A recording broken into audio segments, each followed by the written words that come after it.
अस्सलाम वालेकुम दोस्तों, कीअं आहियो? उमेद आहे तव्हां सभु ठीकु हूंदा। दोस्तों, जो कि हिन वीडियोज़ में मां तव्हांखे ॿुधाइण वारो आहियां त सिंध जे सीनियर अदाकार अख्तर खोखर जी कहाणी। तो दोस्तों, अॼोकी हिन वीडियो में मां तव्हांखे ॿुधाईंदुसि अख्तर खोखर कहिड़नि ड्रामनि ऐं फिल्मुनि में कमु करे चुको आहे ऐं हुनजो कहिड़ी जॻह ते रहाशगाह आहे ऐं हू किथे रहंदो आहे, इहो मां तव्हांखे हिन वीडियोज़ में ॿुधाइण वारो आहियां। त दोस्तों, लाइक कंदा, कमेंट्स कंदा ऐं सब्सक्राइब करण न विसारींदा। असांजे हिन चैनल सिंधी शोबिज़ अपडेट खे सब्सक्राइब करे घंटीअ जे बटन ते लाज़मी क्लिक कंदा। त दोस्तों, अचो त वीडियो खे शुरू था कयूं। हिन जो नालो असुल अख्तर खोखर आहे ऐं हिन खे पत्थर दुनिया वारे नाले सां मुहबती माण्हू सां हिन खे तमामु घणो पंहिंजा परस्तार सुञाणींदा आहिनि। ऐं दोस्तों, मां तव्हांखे ॿुधाईंदो हलां त अख्तर खोखर जी जेका रहाइश आहे उहा ज़िला खैरपुर शहर में आहे। अख्तर खोखर काफ़ी टाइम रेडियो पाकिस्तान ते कमु कयो ऐं रेडियो पाकिस्तान ते ही सुठा मज़ाहिया कॉमेडी ठाहींदो हुयो ऐं इन खां अलावा सुठा न्यूज़ ॾींदो हुयो रेडियो पाकिस्तान ते। ऐं हिन काफ़ी जेको पंहिंजो टाइम आहे उहो रेडियो पाकिस्तान ते गुज़ारियो आहे।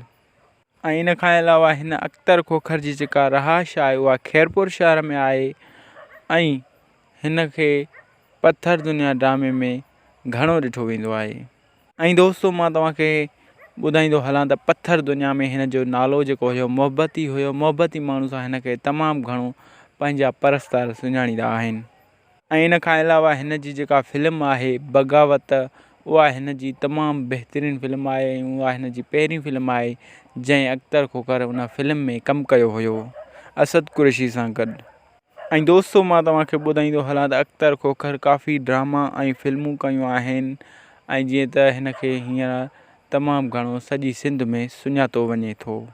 ऐं दोस्तों, मां तव्हांखे हाणे अख्तर खोखर जे ड्रामनि ऐं फिल्मुनि जा नाला खणी ॿुधाईंदुसि। अॻ में असां नाला खणूं पिया अख्तर खोखर जे ड्रामनि जा, त दोस्तों असां नाला खणूं पिया अख्तर खोखर जो जेको पहिरियों ड्रामो हुयो पत्थर दुनिया हुयो, जंहिंजो हिन मुहबती माण्हू जे नाले सां कैरेक्टर्स निभायो। ऐं इन खां अलावा अख्तर खोखर जो ॿियो जेको ड्रामो हुयो उहो पंहिंजा परवा हुयो, जंहिंमें हिन बहावल ख़ान जो कैरेक्टर अदा कयो।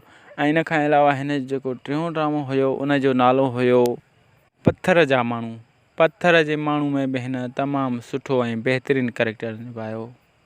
त दोस्तों, हाणे असां तव्हांखे ॿुधाईंदासीं त अख्तर खोखर जूं कहिड़ियूं कहिड़ियूं फिल्मूं आहिनि। त दोस्तों, उन्हनि जा असां तव्हांखे नाला खणी ॿुधाईंदासीं। त दोस्तों, असां उन्हनि जा नाला खणूं पिया बग़ावत, अली वारिस, मौला वारिस, शींहं शिकारी, पंहिंजो वेरी, पंहिंजा दुश्मन, ऐं इन खां अलावा केहर शींहं, रत जा रिश्ता, पंहिंजनि जा विछोड़ा, ऐं इन खां अलावा ॿियूं केतिरियूं ई अख्तर खोखर जूं फिल्मूं थियल आहिनि।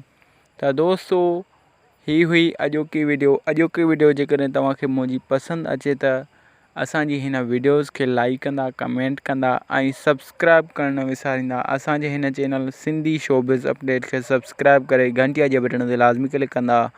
त दोस्तों, एसी ताईं ॾींदा मोहम्मद यासीन खे इजाज़त। अल्लाह हाफ़िज़।